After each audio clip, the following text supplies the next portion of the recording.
Ito ang mainit na balita at trending ngayon sa mundo ng social media. Matapos ma-corner itong si Alice Go, abay binunyag na ng PAOK na mabubulok sa kulungan itong si Mayora at malabo itong ma-deport. I think she would spend the rest of her natural life in the Philippines, given the number of cases that would be filed against her. That's one. Second, assuming that the next president or whoever grants her amnesty, for that matter, and allows her to get out of jail and have her deported, where would she be deported? By the moment that she loses Filipino citizenship, she becomes stateless. Unlike her siblings who have Chinese passports, this woman has no Chinese passport for that matter. No? Yung mga kapatid niya, makakauwi pa ng kung saan man yon sa China. Pero to say, Mayor Alice, hindi ko alam. I think she would be stateless soon. At pag nangyari yun, walang pagdideportan sa kanya. Legally speaking, we've talked to our foreign counterparts about it. Once you give up your Chinese passport and assume the passport of another, you lose the right to be able to use that passport again.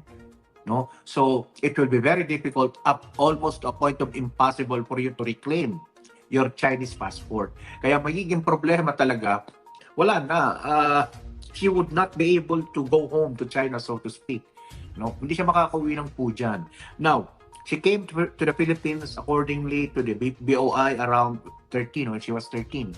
That's when her mother, Lin Wenyi, got the SIRB. So, nung nakuha niya yung SIRB, dependent na doon si Guwa Ping.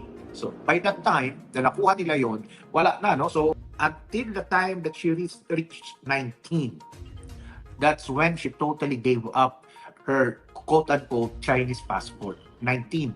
Sapagkat 19 siya nagkaroon ng COLB, Certificate of Live Birth. At sabi nga niya, yung tatay niya ang nag-asikaso lahat nun. So, thereabouts. Noong una, kala natin 17. Pero nung subsequent Senate hearing, 19 pala na siya noon. Nung nakuha yung kanyang COLB at nakuha yung kanyang Filipino passport. So, masalimot itong ano na ito, yung episode na ito, itong drama episodes na ito. Ang alam lang ng PAOK ay papapanagutin po namin siya sa ngalan ng ating Estado, sa ngalan ng ating gobyerno, sa kanyang pambababoy at pambabastos dito sa ating mga sistema dito sa Pilipinas. Dagdag pa ng PAOK, talagang buburahin nila at papanagutin lahat ng kasabwat dito sa illegal na pogo dahil ito ang utos ni Pangulong Marcos. Ang sabi nga sa amin ng Executive Secretary, kanina sabi nga niya, this is a presidential directive. Utos ng presidente ito. So we have to abide by the presidential directive to rid the country of these scam farms. Kung sinong tatamaan, magpapasintabi po kami. Pero ngayon pa lamang kami nakikiusap na kung meron mang iba dyan na may mga benepisyong nakuha sa mga transaksyon nila dito sa mga scam farms nito, I urge them to come clean. Sapagkat again, this is a presidential directive. Kung sila pa'y tinamaan, wala naman kung kami magagawa doon. No malice intended. As the Executive Secretary keeps on reminding us, go where the evidence leads you. May pasabog din ang PAGCOR na may mga dating cabinet member na protektor ng pogo pero ayaw naman pangalanan. Kaya buwelta ni Senator Gatchalian, bakit hindi pa pangalanan itong dating cabinet member? We're urging PAGCOR to already disclose it rather than play the suspense game.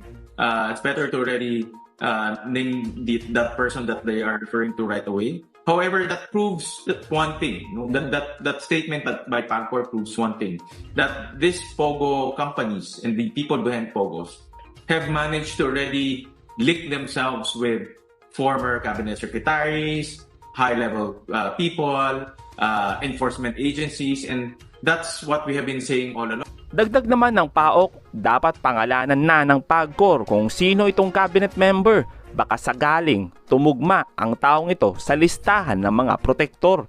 Para matigil na itong mga blind item na tinatawag. Kasi mahirap din po, no? Kasi sabi nga ng mga senador, napakaraming mga former cabinet officials.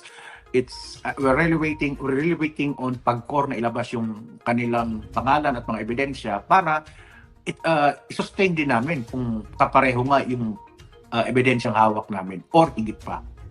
Matatandaan na nadawit sa illegal na pogo ang pangalan ni Attorney Harry Roque na dating cabinet secretary sa panahon ni Duterte.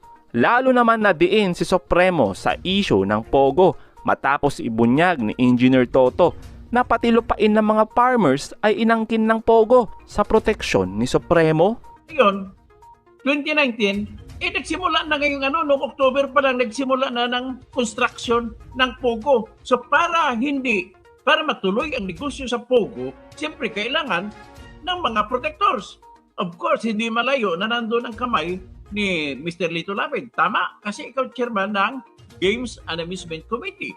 Tapos nandun din ang kamay na bakal ni Jing Kapil o Kapal.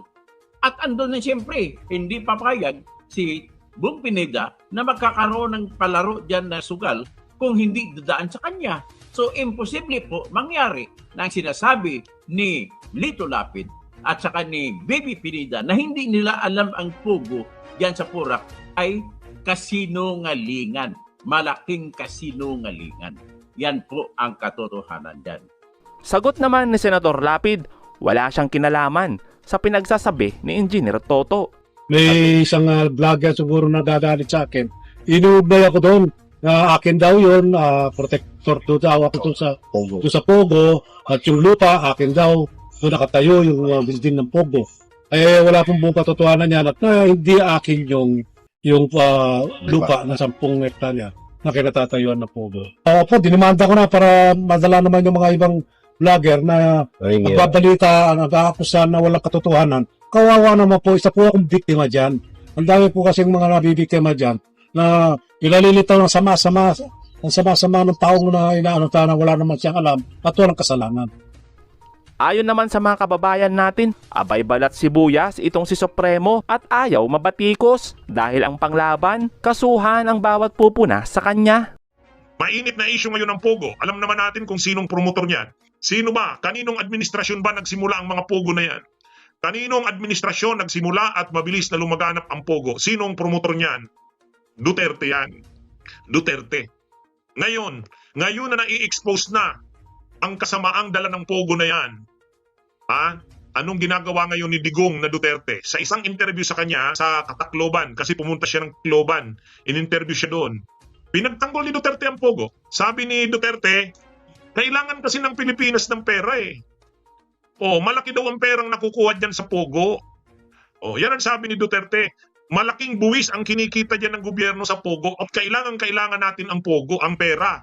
Kaya kung ang mga Pogo na yan, ang purpose daw niyan kaya pinayagan niya nung panahon niya ay dahil kailangan nga ng bansa ng pera. Para kay Digong, walang masama sa Pogo.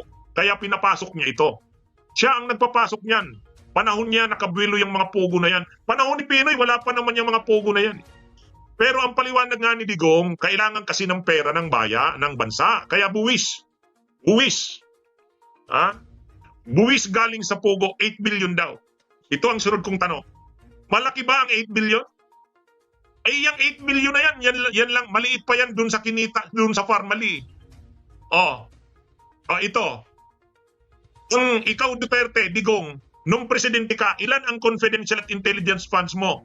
4.5 billion. So, ibig sabihin, tinanggap nyo yung Pogo na yan na grabe ang pinsala sa bayan. 8 billion lang yung kita dyan ng gobyerno. Samantalang ikaw, yung confidential at intelligence funds mo, Digong, taon-taon, 4.5 billion pesos. So, ibig sabihin, kahit alisin mo yung Pogo na yan, alisin mo lang yung confidential at intelligence funds mo, Duterte, kaya na halos punuan yung buwis na galing dyan sa Pogo na yan.